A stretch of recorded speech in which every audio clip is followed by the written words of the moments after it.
sien. Puis elle prend les fards et les crayons, se dessine un sourire. C'est une larme, je n'en sais pas. c'est dans mes yeux, je ne vois pas.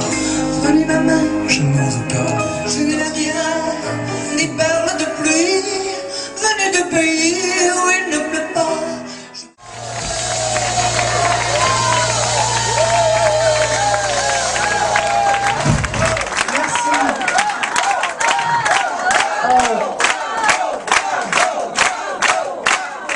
Become a superstar at a very young age. How were you able to handle fame, or were you able to, especially now with Well, I was not prepared, I have to say, because those days were, I mean, crazy. And it was like really a big wave. It was a revolution. I guess it was all over the world, except it happened a little earlier in the States. But then when it came to Europe, it was huge. It was on all ends, you know.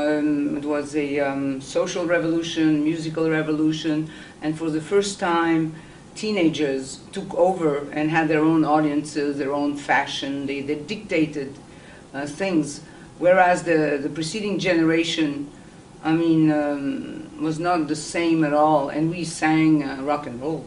I mean, coming from the States mainly, you know, and translated into French.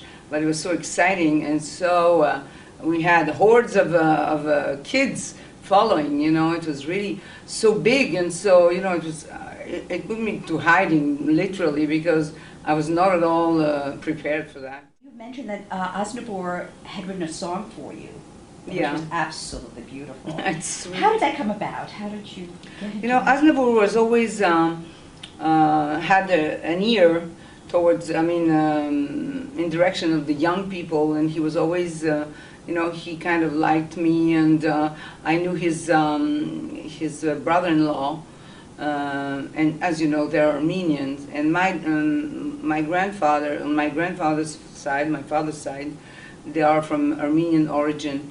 And so, you know, there was a kind of a connection, and I guess he liked me, and it inspired him, that cute song, beautiful, fresh, and very young, called La Plus Belle pour aller danser, that actually was a hit all over, and made me famous in Japan. And to this day I tour Japan, and they always ask me to sing this song. Same in France. I guess it made a big impact. Who were the singers that were an influence to you? Were they any of Americans, or mainly French, or any Americans? Or? Only Americans. Only Americans. I have to say, I grew up in a very musical environment. My dad was a musician, my grandfather was a musician, my brother, who was 7 years older than I was, dictated really my musical taste, because he was a trumpet player, jazz trumpet player. So in that respect, when I was 14, 15, I went with him at the Olympia in Paris, and I saw almost all the jazz men.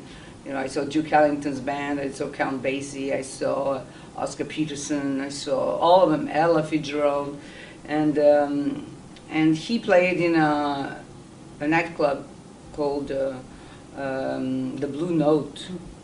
And then, as I said, he was a trumpet player. Then he became a producer at RCA, and worked with a very famous man who really was almost American, because he loved America, and he was crazy about a jazz fan, and he really pushed this whole generation by creating teenage magazines like Salut les copains, hello friends, or I don't know how to translate it, and Mademoiselle Ashton for the girls was huge, amazing, and so that was a vehicle as well to promote all the singers of my age. But I was the only one who sang rock and roll, as a matter of fact.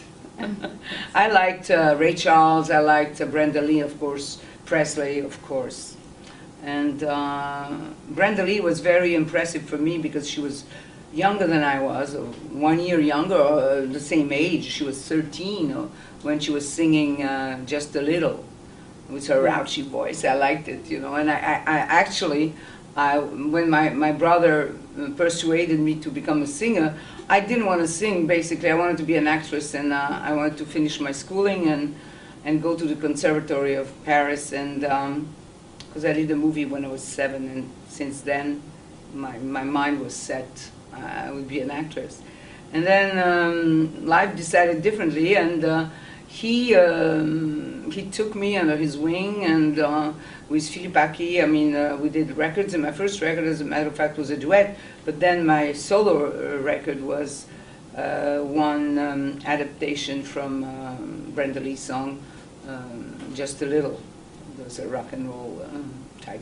What is the next thing that you're, My project? next step is, first of all, I'm going to perform on the 30th and 1st and 2nd of October in Paris, in a very beautiful theater, which is like an old-fashioned theater, like Italian type, with gold and red, and like the Scala of Milan.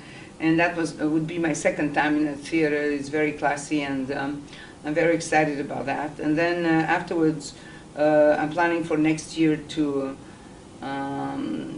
change my act and to sing with a philharmonic orchestra, and to do to tour the big capitals, and that will be done with Live Nation, and we'll do probably, you know, of course, Sofia, because it's going to be the Bulgarian Philharmonic, of course, because it's very dear to my heart.